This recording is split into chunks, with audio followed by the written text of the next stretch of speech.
যদি সূরা ইখলাস কেউ পাঠ করে বিনিময়ে আল্লাহ তাকে কি দেবেন? কথা বলেন।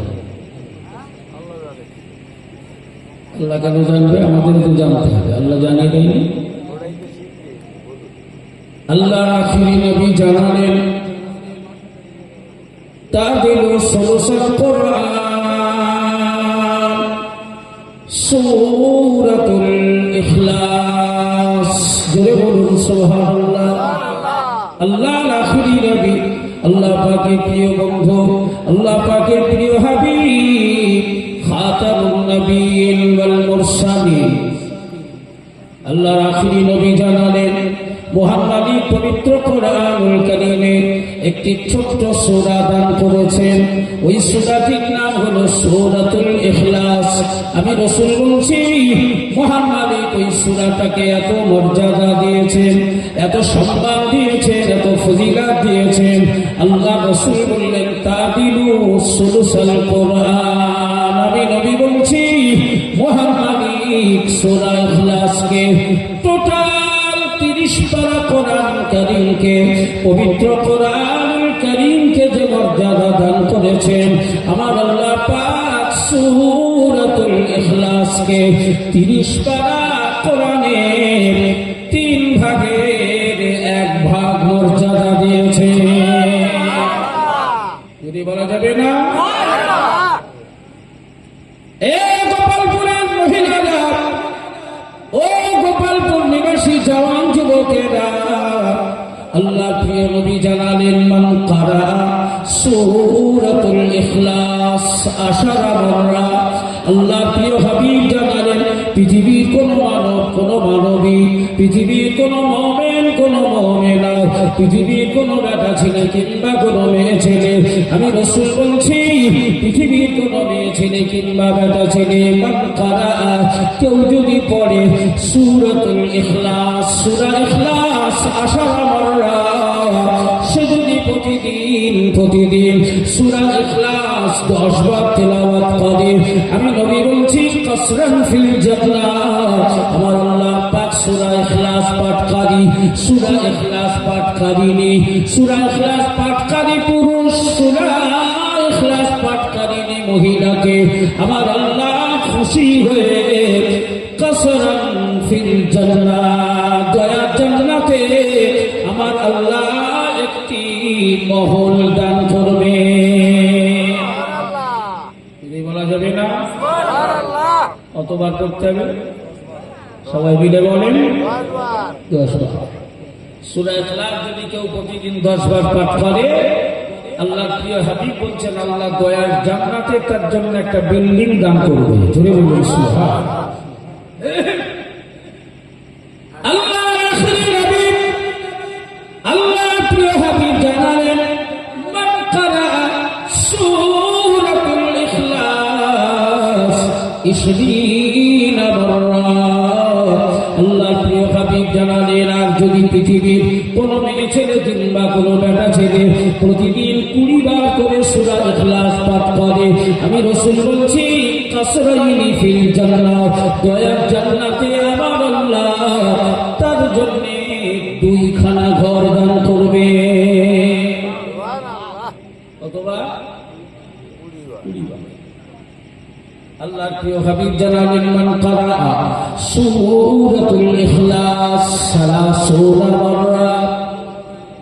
আল্লাহ প্রিয় হাবিব জানালেন পৃথিবীর কোন মানব, কোন মানবী যদি সূরা ইখলাস 30 বার পাঠ করে, কোন মানুষ যদি 10 বার পাঠ করে একটা বিল্ডিং পাবে, 20 বার পাঠ করলে 2 খানা ঘরের মালিক হবে, 30 বার পাঠ করলে আল্লাহ তাকে 3 খানা বিল্ডিং দেবে, 40 বার করে যদি পাঠ করে 4 খানা ঘরের মালিকানা সত্ত্ব দেওয়া হবে, 50 বার পাঠ করলে 5 খানা ঘরের মালিক বানানো হবে। এইভাবে যদি কেউ 60, 70, 80, 90, 100 বার করে সূরা ইখলাস পাঠ করে, আল্লাহ প্রিয় হাবিব বললেন প্রতি 10 বার 10 বারের ব্যবধানে আমার আল্লাহ পাকের পক্ষ থেকে একটা একটা করে ঘর বানিয়ে দেওয়া হবে। বলা যাবে না? এ জওয়ান যুবকেরা, প্রিয় হাবিব জানালেন পৃথিবীর কোনো মেয়ে ছেলে কিংবা কোনো বেটা ছেলে এমন কি আজ আমরা যে গ্রামে বসে আছি এই গ্রামটাকেও আমার আল্লাহ লিস্ট থেকে আলাদা করে দেন নাই। গোপালপুরের কোন মহিলা কিংবা কোন পুরুষ যদি প্রতিদিন এসব নামাজ সমাধা করে বিছানায় শয়ন করার আগে, বিছানায় শয়ন করার সময় ডান দিকে কাত হয়ে ডান হাতের উপরে মাথাটা রেখে আল্লাহ প্রিয় হাবিব জানালেন কোন মহিলা সূরা ইখলাস যদি 3 বার পাঠ করে ঘুমায়, আমি রাসূল জানিয়ে দিলাম আমার আল্লাহ খুশি হয়ে সূরা ইখলাস 3 বার পাঠ করার ওসিলায় আমার আল্লাহ পাক তার নামায়ে আমলে পূর্ণ 1 খতম কোরআন পড়ার সওয়াব লিখে দেবে। বলা যাবে না এই সূরা ইখলাস আমরা প্রতিদিন 3 বার করে পাঠ করতে পারবো ইনশাআল্লাহ। আমাদের ফ্যামিলি সদস্য যারা আছে, আমাদের বৌমাদেরকে, আমাদের বেটিদেরকে, তাদেরকে গিয়ে বাড়িতে আমরা এই দাওয়াতটা পৌঁছে দিতে পারবো ইনশাআল্লাহ। প্রতিদিন বিছানায় শয়ন করার সময় সূরা ইখলাস 3 বার করে পাঠ করে তারপরে ঘুমাবে, তাহলে লাভ কি হবে? আল্লাহ পাক 1 খতম কোরআন পড়ার সওয়াব নামায়ে আমলে লিখে দেবে। দ্বিতীয় নম্বর লাভ, রাসূল বলেন আল্লাহ ওই ঘর থেকে রুজির অভাব দূর করে দেবে। জোরে বলুন সুবহানাল্লাহ। তাদের খাবারের কষ্ট হবে না। তৃতীয় লাভ, আল্লাহ প্রিয় নবী আল্লাহর আখিরি পয়গম্বর জানালেন ওই ঘরে স্বামী স্ত্রী ছেলে মেয়ে বাচ্চা কাচ্চা সকলের মধ্যে আল্লাহ ভ্রাতৃত্ব বীর মোহাম্মদ ভালোবাসা দান করে দেবে। জোরে বলুন সুবহানাল্লাহ। স্বামী স্ত্রীতে ঝগড়া হবে না। এখন তো স্বামী স্ত্রীর ঝগড়া এটা নিত্যদিনের ঘটনা। কি 100 ঘর জরিপ করে 95 হবে শুধুই ঝগড়া। আমরা বিভিন্ন জায়গায় আল্লাহ নিয়ে যায়, তো অধিকাংশ জায়গায় সব নামাজ পড়ে আমাদের বেটিরা, আমাদের বৌমারা এসে হুজুরেরা তাবিজ দেন। কেন রে মা, কি হয়েছে?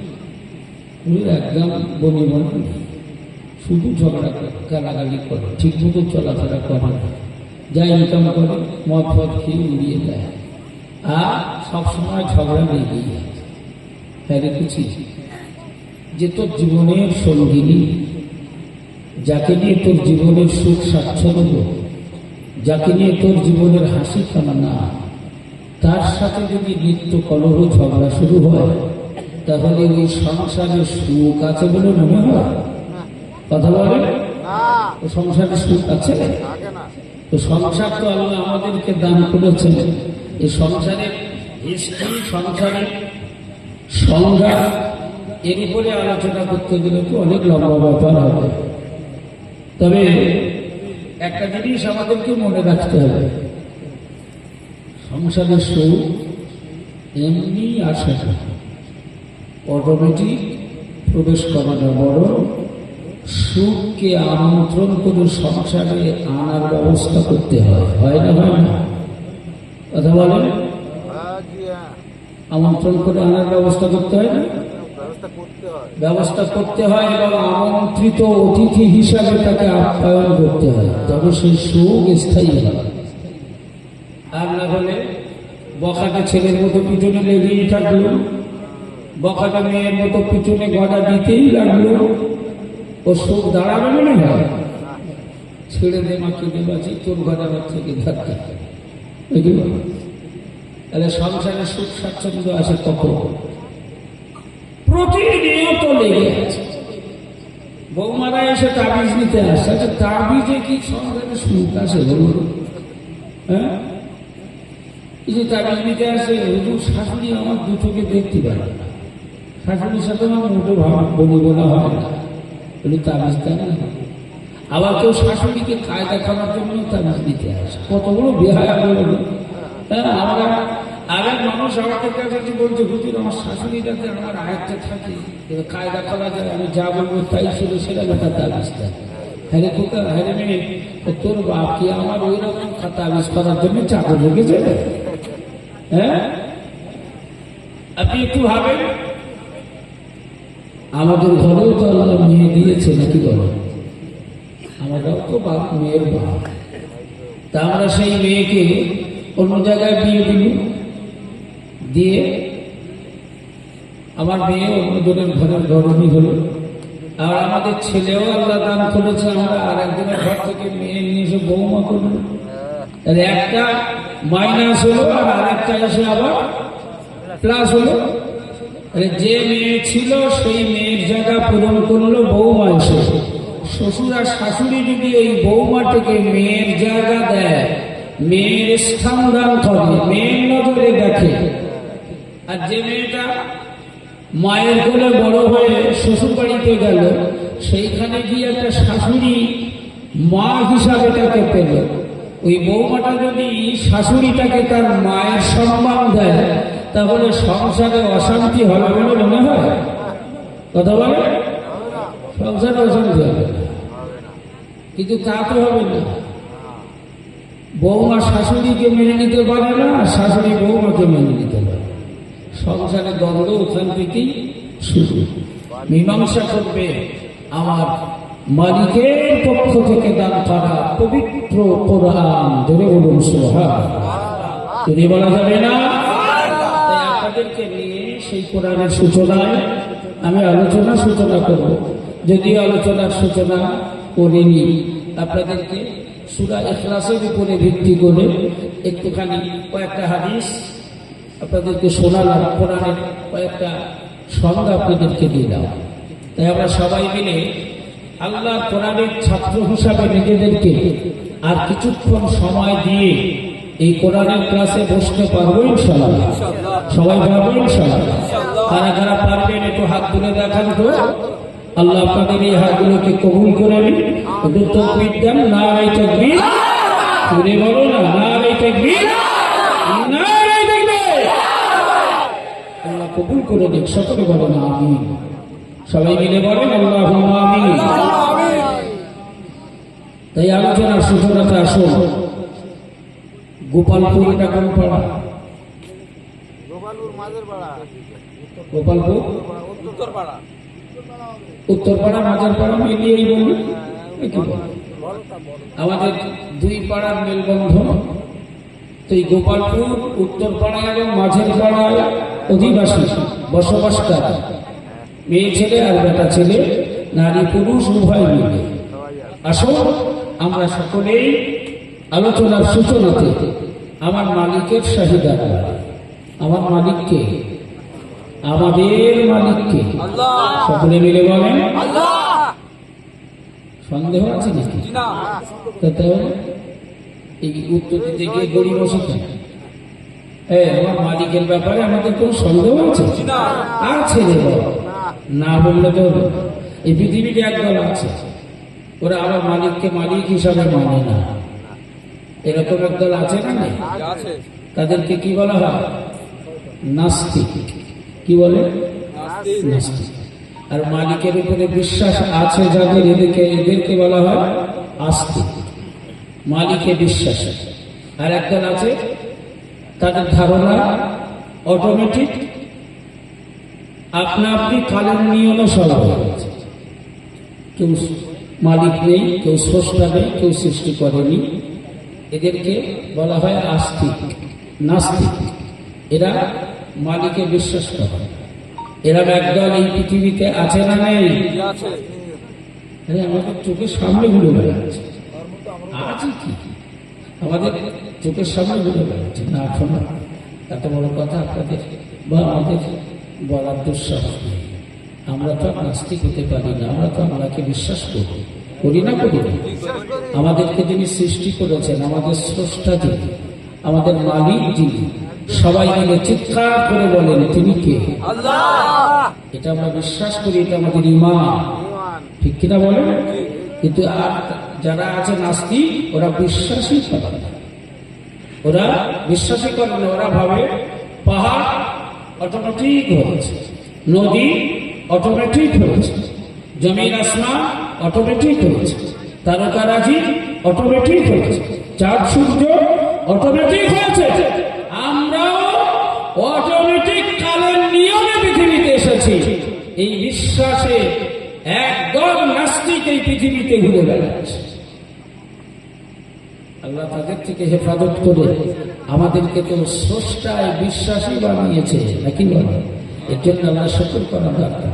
হ্যাঁ, আমি আলোচনার সূচনাতে একটা ছোট্ট তথ্য আপনাদেরকে বলি, কারণ এটা এমন একটা মঞ্চ, এমন একটা জায়গা যেখানে ছাত্রদের পঠন পাঠন করানোর ব্যাপারে শিক্ষক হিসাবে দায়িত্ব নিয়ে যারা বসে, তাদের যদি মূল উদ্দেশ্য হয় এই ছাত্রদেরকে একটু শেখাতে হবে, এটা যদি মূল উদ্দেশ্য হয়, তাহলে একটা কথায় আর একটা কথা, আর একটা কথায় আর একটা কথা, কথায় কথা এসে যোগান দেবে, দেবে না দেবে? তো আমরা এই পৃথিবীতে প্রায় 800 কোটি মতো মানুষ আমরা বাস করি। কত মানুষ? 800 কোটি। 800 কোটি মানুষের বসবাস এই পৃথিবীতে। এর মধ্যে আল্লাহর উপরে ঈমান এনেছেন, রাসূলুল্লাহ রিসালাতকে বিশ্বাস করেছেন, ঈমানের কলেমা পড়ে মহামূল্যবান সম্পদ গ্রহণ করেছেন। এরকম মেয়ে ছেলে বেটা ছেলে মিলিয়ে এদের সংখ্যা হলো 200 কোটি। কত কোটি? টোটাল মানুষ কত? 800 কোটি। তার মধ্যে মুসলমানদের সংখ্যা কত? 200 কোটি। এই 200 কোটি যে মুসলমান ঈমান নিয়ে এসেছে আল্লাহর উপরে, এই 200 কোটি মুসলমানদের মধ্য থেকে আবার এই পৃথিবীতে মুসলমানদের 4টে মযহাব, 4টে ইমাম আছে। কটা ইমাম? 4টে। এই 4টে ইমামের মধ্যে সবচাইতে বড় ইমাম, প্রসিদ্ধ এবং সবচাইতে বড় ইমাম, ইমামে আজম বলা হয় যে ইমামকে, সেই ইমামের নাম হলো কি নাম? সকলে বলে বলেন, আবু হানিফা। আবু হানিফা, এটা হলো লকবি নাম। কি নাম? লকবি নাম, উপাধি নাম। আর ওনার আসল নাম নোমান বিন সাবেত। কি নাম? নোমান বিন, সকলে মিলে বলেন নোমান বিন সাদেক, নয় সাবেত, নোমান বিন সাবেত। লকবি নাম হলো আবু হানিফা। ওনার মেয়ের নাম হচ্ছে হানিফা। আরবিতে আবুল শব্দের অর্থ হলো পিতা, আব্বাকে বলা হয় আবু। আর হানিফা ওনার মেয়ের নাম, তাই আবু হানিফা, হানিফার আব্বা। কার আব্বা?